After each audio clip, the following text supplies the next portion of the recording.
even as the news here in Connecticut would improve day after day. And just as we start to dig ourselves out, we're reminded of the importance of taking this moment to recognize LGBTQ plus history, celebrate our differences, and honor the work of those before us who have paved the way for our current and our future successes.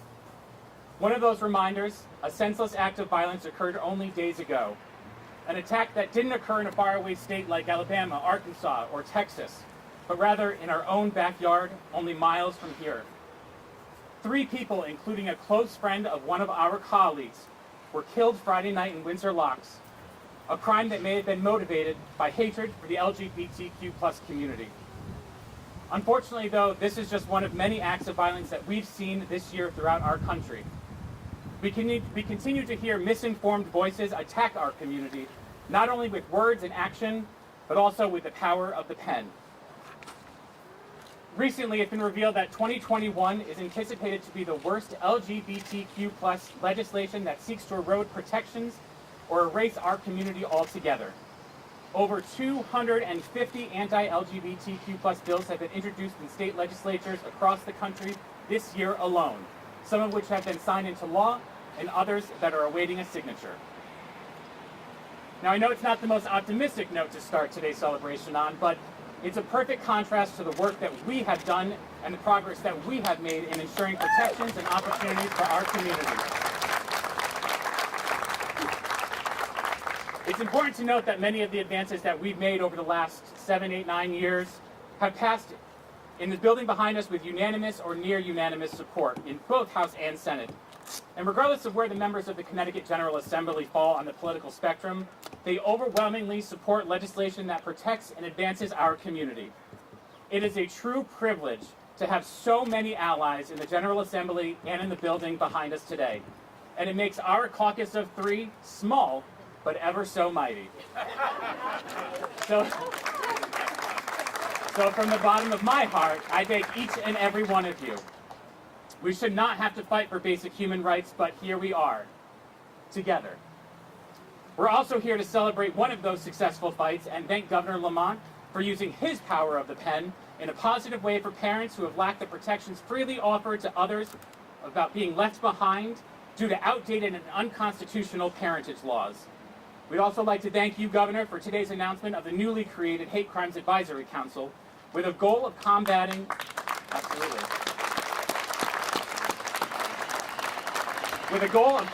such crimes by raising awareness and increasing reports of hate crimes to make our community safer for all. This council will also make recommendations on future legislation regarding hate crimes, and we look forward to working with you, Governor, on that. Thank you for being a strong partner and holding those accountable who commit violent acts against our community. I also want to thank the list of speakers that we have today who are going to offer up their words on some of the work that we've done, the importance of pride, and some of the impact that our community has faced, especially over this last year with regards to Ms. Rona and her virus. Following our speakers, we will have the signing of the Parentage Act, and then we will proudly raise our pride flag that will remain over the Capitol throughout the month of June. So please, I ask each and every one of you to take this month and each day thereafter to remind our LGBTQ plus friends, neighbors, and loved ones, but most importantly our youth, that they are seen, that they are supported for simply being who they are. We hear you, and we will continue to do the work together. In the current hyperpolarized society we live in today, this work is even more important, and it is no longer simply enough to sit on the sidelines and be allies. Instead, recognize there is a growing need for our allies to glow up and become accomplices in our fight for equality.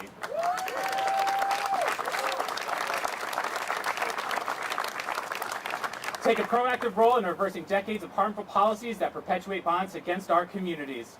And so with that, I thank each and every one of you for being here today, including our parentage posse, the Majority Leader Representative Rojas, Representative Clarice Dietrich, Cavros DeGraw, Kristen McCarthy-Bakey, and of course, my partners in crime, Allie Brennan and Senator Alex Kasser.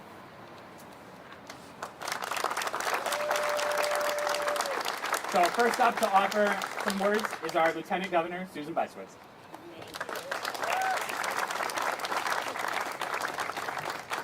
And may I say, what a beautiful afternoon. Look at the power of the pen. What an awesome day. It's sunny and the rainbow is here. Look at this amazing group of allies and leaders that join us today. I am so honored to be here with our governor, Ned Lamont, our legislators, and all the amazing people that are gathered here on June 1st, the first day of Pride Month. It's an iconic month that exemplifies inclusion, acceptance, and love.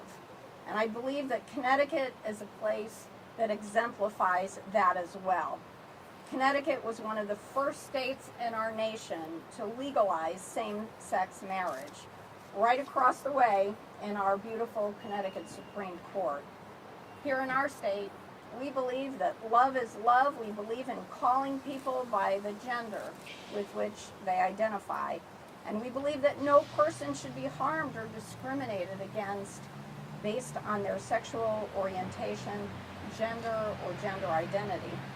And we celebrate how far we've come as a state and as a nation, and we recommit ourselves to protecting and enhancing rights for everyone in the LGBTQ community and in all facets of our society, in healthcare, in the workforce, in education, in housing, in every aspect of our lives, because there's always more work to do.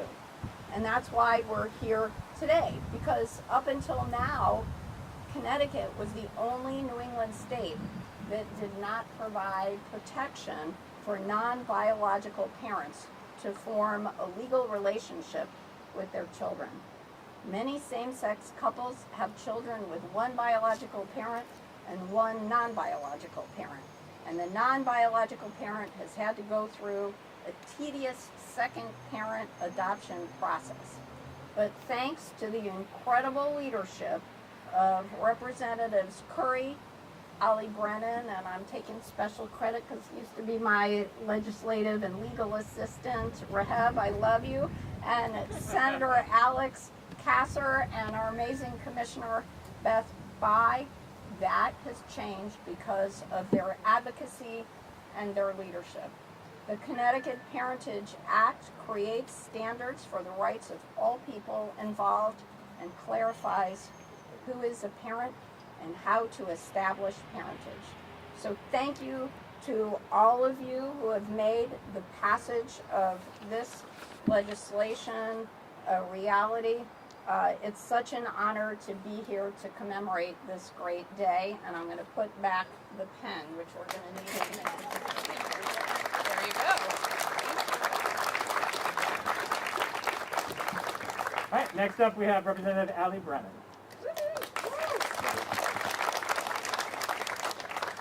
Thank you. I can't tell you the amount of times that I get asked, why do we celebrate the month of Pride? And I try to boil it down to three pillars.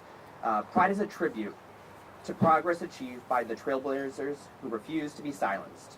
Pride is a commitment to continue our fight for the full equality of the LGBTQ community. And Pride is a celebration of being who you are, no excuses. I want to give a special happy Pride shout out to all Connecticut's closeted queer and trans kids who can't come out yet. You got this, you are loved, and we will continue to fight for you.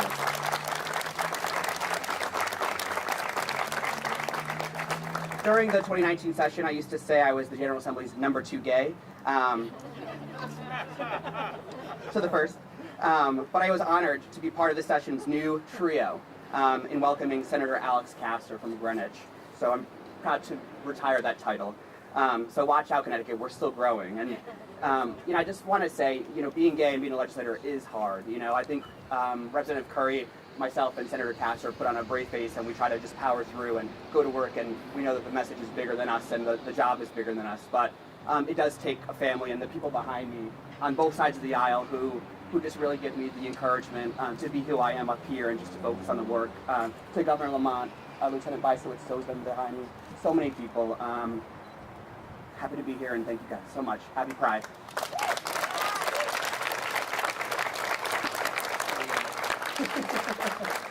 Thank you, Rob. Next up, we have our newest member to our little caucus, Senator Alex Kasser.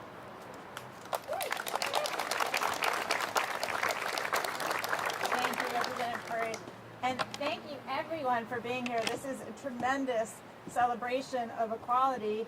And we have a lot to celebrate, but we also have so much more work to do. When an 18-year-old woman named Lauren is killed for being gay, and this happened just on Friday in South Windsor, we have tremendous work to do. This is happening on our watch. And there is also a correlation between domestic violence and hate crimes against LGBTQ people that we have to recognize. We have to recognize, and we have to take action. Everybody who is LGBTQ knows that it is not easy.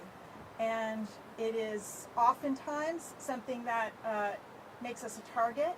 We are shamed. We are shamed inside our own families. We are shamed publicly. We are harassed. We are humiliated. This happens every day. And some of us are killed. It's unacceptable. It has to stop.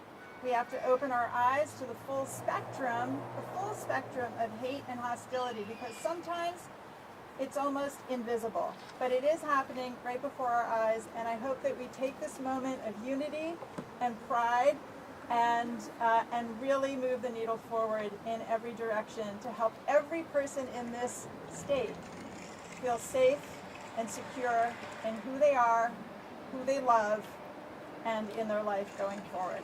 Thank you.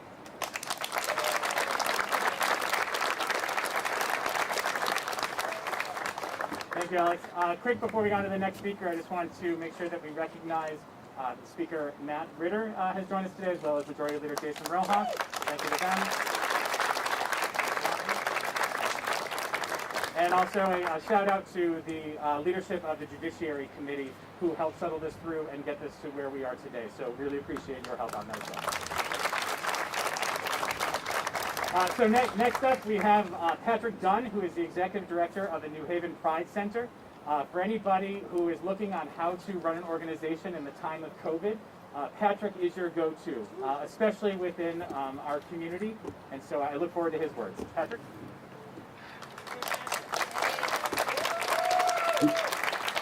Thank you, everyone. First and foremost, I want to just congratulate everyone who worked on this act and got us to where we are today.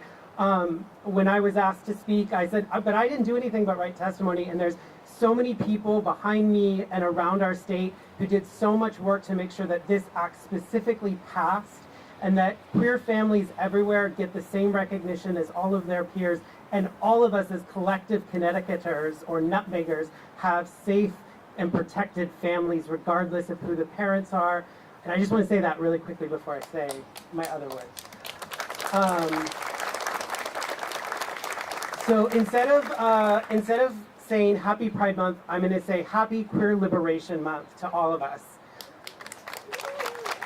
52 years ago, there was a riot on Christopher Street in New York City. 52 years ago, our community fought back against injustice. 52 years ago, people in our community were victims of police brutality. 52 years ago, our community had a turning point. LGBTQ history did not start with the Stonewall riot, but Stonewall was a pivotal moment in queer liberation. As we celebrate LGBTQ Pride Month, we also have to have some important conversations.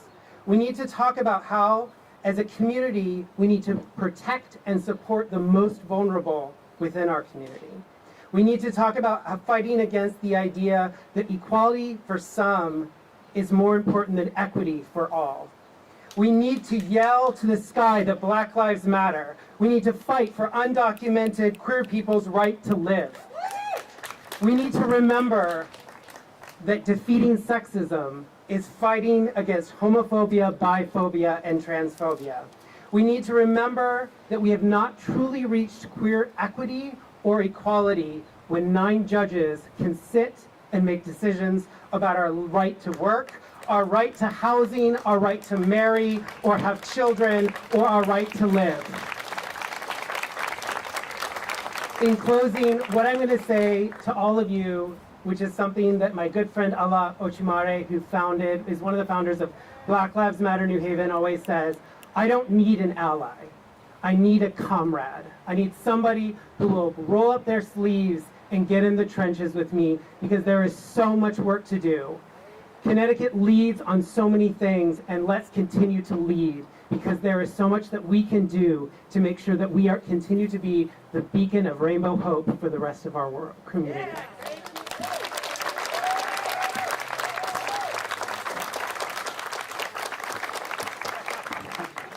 Thank you, Patrick. Next up, we have one of the chief architects and advocates for the Parentage Act. That would be Attorney Polly Crozier from GLAAD.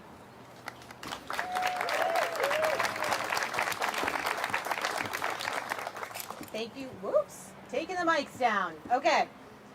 It is such a pleasure to be here with you today to celebrate Pride and witness the signing of the Connecticut Parentage Act. It's particularly meaningful to me to have one of my own children, Miriam, with me. Yes, I'm going to embarrass her for a minute. Yay! And even in the midst of these tremendous challenges that folks have spoke about today feels incredibly joyous. We're in person together, and we're celebrating a new law that is once incredibly simple and incredibly groundbreaking.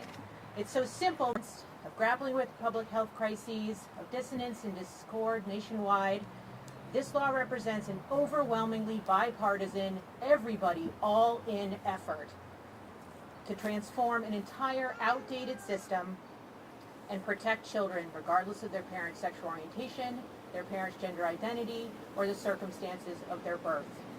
The legislature, the courts, agencies, advocates, community members, governor, everyone was in to do the right and just thing for LGBTQ plus families, and that is groundbreaking.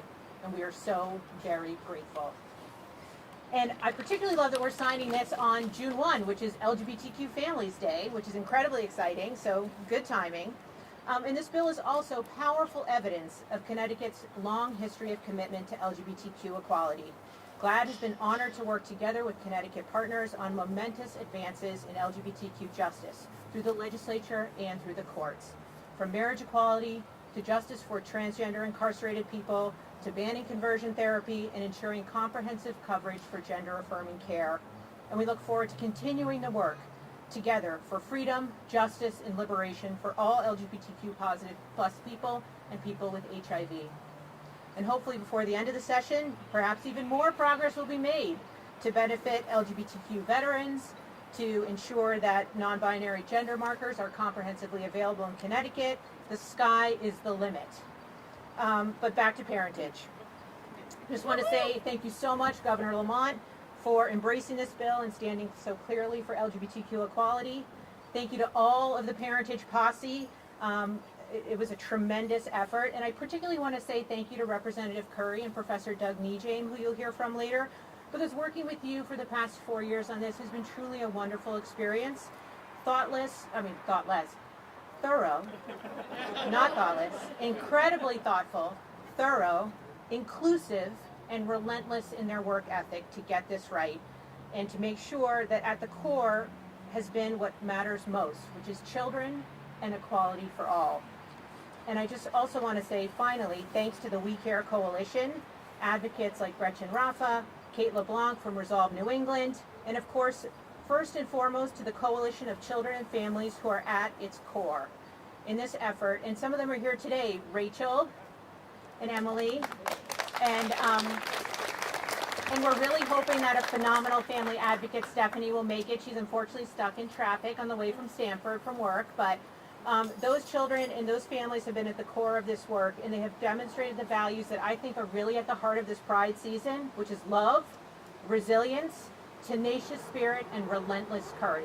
Thank you so much, Connecticut.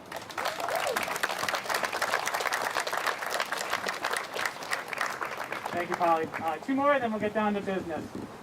Next up is my former partner in crime, and somebody who helped teach me the ropes when I first started. That would be Commissioner Beth Five. Thank you, Jeff. The first two words I want to say are Jeff Curry. Unbelievable.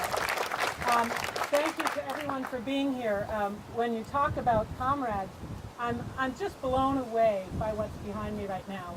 It would be hard to imagine this 25 years ago. Vanessa, Governor Lamont, it's so great to work with you and your focus on these issues. I thought I'd just tell a simple story today because there are horrible things going on right now nationally for the LGBT community, particularly for our trans members of our community. But we're in Connecticut today, and there's a bipartisan bill to celebrate.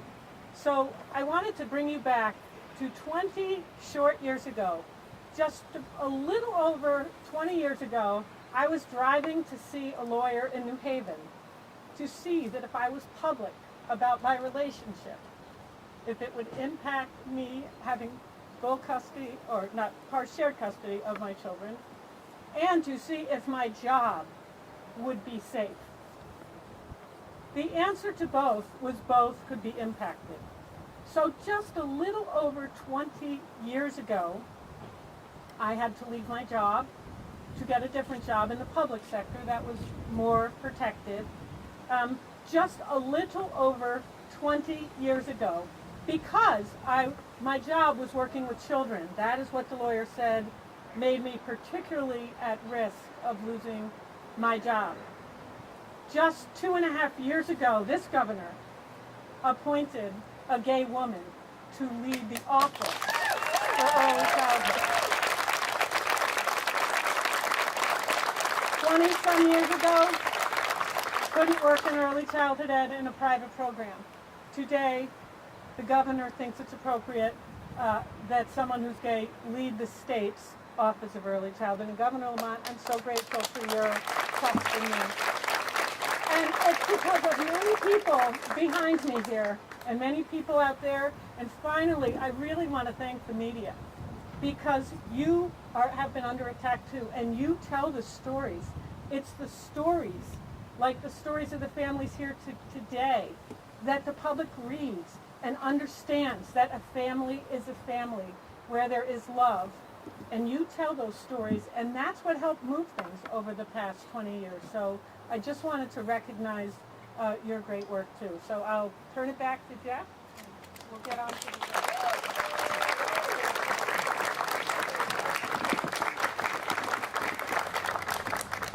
I also do want to recognize other commissioners that are here. I did see GCF Commissioner Vanessa Narantes, as well as DAS Commissioner Josh Trudell.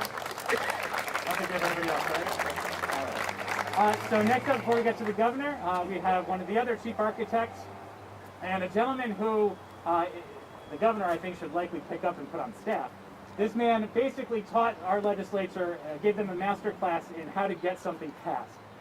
The amount of meetings that were had, sign-offs, bringing people back to the table. I mean, this was endless over a period of years, and it could not have been possible without attorney and professor Doug Nejang.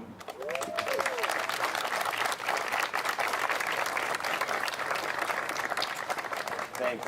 I'm so thrilled to be here to celebrate enactment of the Connecticut Parentage Act, and my own parents are here who taught me how to be a parent, so that means a lot. As someone whose research and writing has been dedicated to parentage law, I can tell you now that Connecticut has perhaps the most comprehensive, most inclusive, and most child-centered parentage law in the country.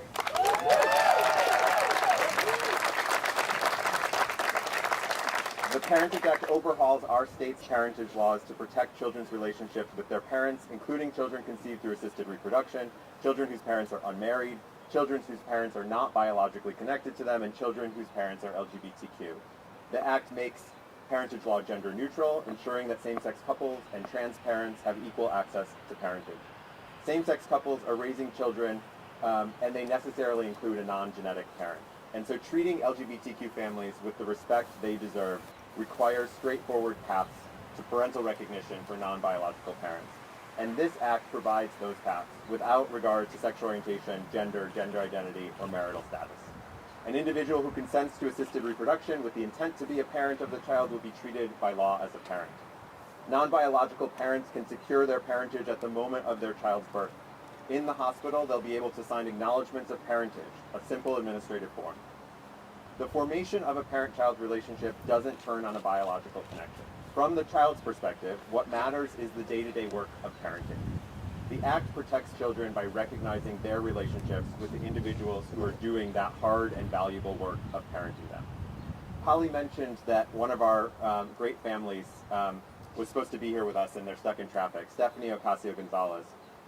And She told the Judiciary Committee back in March about her wife Denise and her son Javen. Denise, Stephanie explained, is functionally Javen's mother.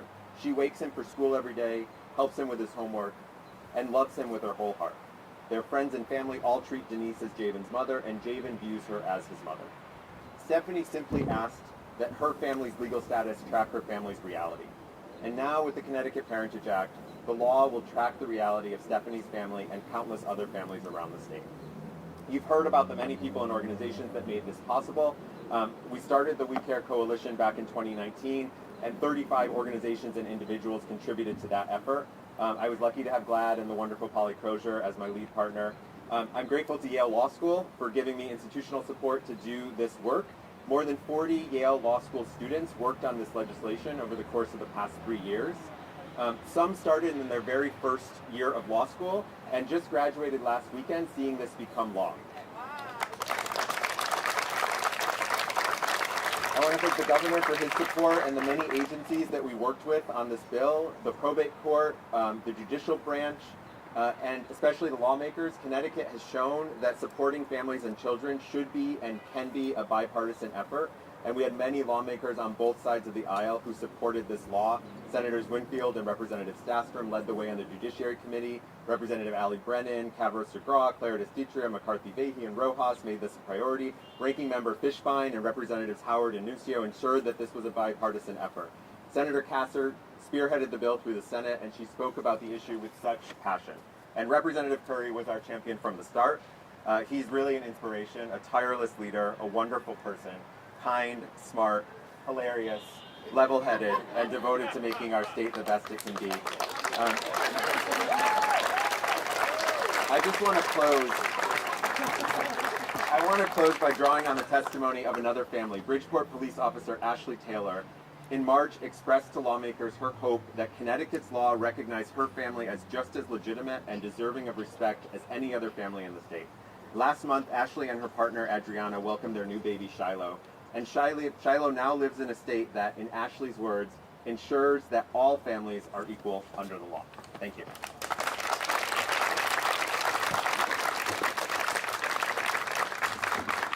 All right, so I don't believe that our parent advocate was able to make it. It's unfortunate you weren't able to hear her comments. I will say that last year when this was brought before the Judiciary Committee, her comments essentially stopped Senator Kissel in his tracks, who immediately signed on as a co-sponsor to this bill because of her testimony alone. So we're sorry that you can't hear that today. But now we will get down to business. I would definitely like to offer up again my thanks to Governor Lamont for his support, not only for this bill, but for our community, and ask him to make some more comments.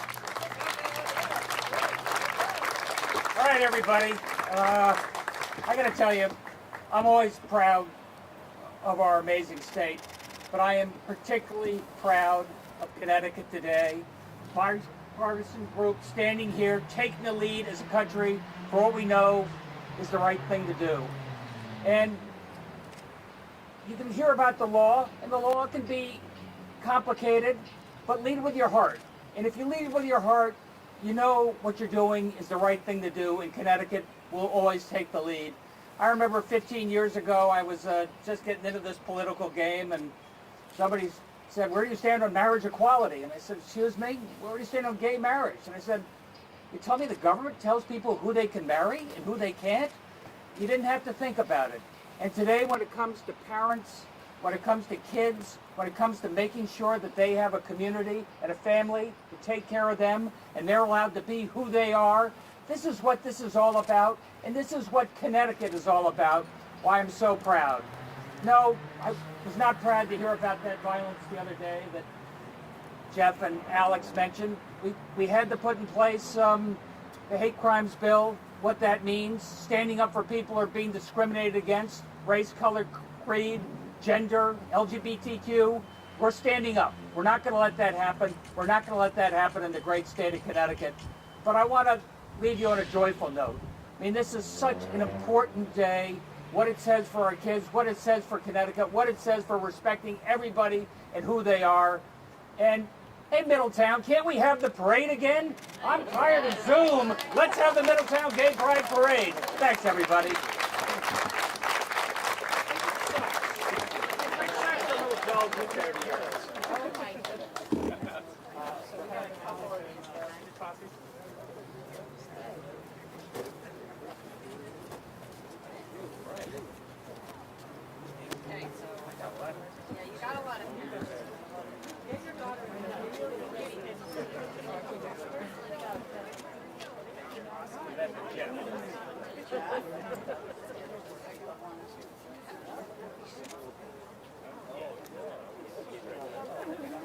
Yeah, which means it doesn't work for me.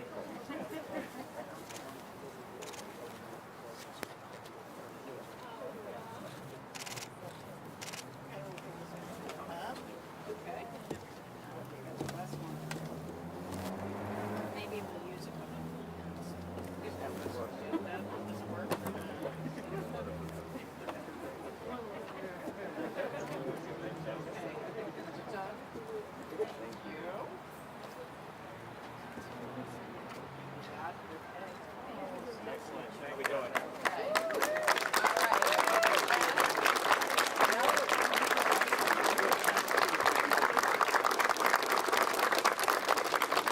All right, so to end this, happy Pride. Harvey.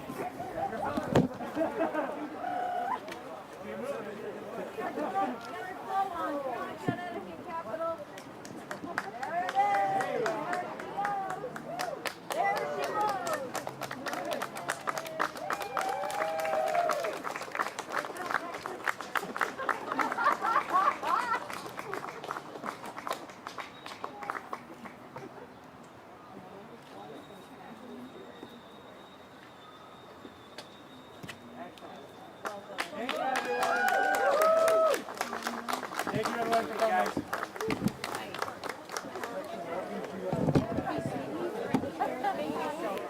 Like, really?